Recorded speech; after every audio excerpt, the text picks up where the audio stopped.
mempersiapkan diri menjadi seorang pendidik di masa depan. Filsafat pendidikan adalah dasar atau landasan berpikir dalam dunia pendidikan. Nah, menurut para ahli, filsafat pendidikan ini membantu kita memahami 3 hal. Yang pertama, apa sih tujuan pendidikan itu? Yang kedua, bagaimana proses pembelajaran? Dan yang terakhir, nilai apa yang ingin dicapai? Jadi, pendidikan itu bukan sekedar belajar di kelas, tapi ada arah dan tujuan yang jelas. Nah, ruang lingkup filsafat pendidikan ini juga luas, meliputi hakikat pendidikan itu sendiri. Yang kedua, hakikat manusia sebagai peserta didik. Lalu ada hubungan pendidikan dengan budaya, agama, dan masyarakat, sampai pada sistem nilai dan moral dalam pendidikan. Selain itu, filsafat pendidikan juga berperan sebagai sumber inspirasi dalam membuat kurikulum, alat analisis masalah pendidikan, serta pedoman dalam menentukan arah pendidikan. Nah, contohnya itu metode diskusi di kelas yang menunjukkan bahwa pendidikan tidak hanya menghafal, tetapi juga melatih bagaimana cara kita untuk berpikir kritis. Nah, kalau dari pengalaman saya selama bersekolah di SMA, saya cukup sering menemukan guru yang menggunakan metode diskusi dan presentasi dalam pembelajaran. Pada awalnya, metode ini terasa cukup menantang bagi saya, karena menuntut saya untuk lebih aktif berbicara dan menyampaikan pendapat. Namun, seiring berjalannya waktu, saya mulai merasakan manfaatnya. Metode diskusi dan presentasi ini ternyata membantu saya memahami materi dengan lebih mendalam.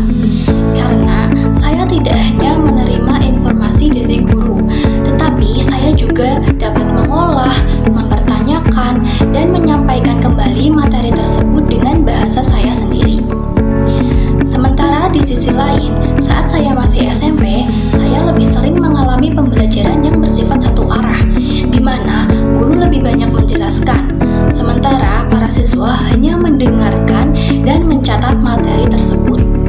Dalam situasi seperti itu, saya cenderung lebih cepat merasa bosan dan kurang memahami materi secara mendalam, karena tidak ada keterlibatan siswa secara aktif dalam proses belajar tersebut.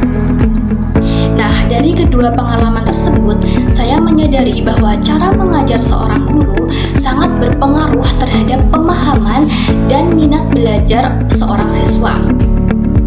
Hal ini juga menunjukkan bahwa setiap metode pembelajaran sebenarnya didasarkan pada pemikiran atau filsafat pendidikan tertentu yang menentukan bagaimana proses belajar itu seharusnya berlangsung. Untuk kedepannya, ketika saya menjadi seorang pendidik, saya berharap bisa menerapkan pembelajaran yang tidak hanya berfokus pada nilai, tetapi juga pada pemahaman dan karakter siswa tersebut. Saya ingin menciptakan suasana belajar yang aktif, menyenangkan, dan mendorong siswa untuk lebih berpikir secara kritis. Selain itu, saya juga ingin menjadikan pendidikan sebagai sarana untuk membentuk manusia yang tidak hanya cerdas, tetapi juga memiliki nilai moral yang baik. Nah, jadi bisa kita simpulkan bahwa filsafat pendidikan itu sangat penting karena menjadi dasar dalam menentukan arah dan tujuan pendidikan itu sendiri. Sekian video dari saya. Terima kasih sudah menonton. Wassalamualaikum warahmatullahi wabarakatuh.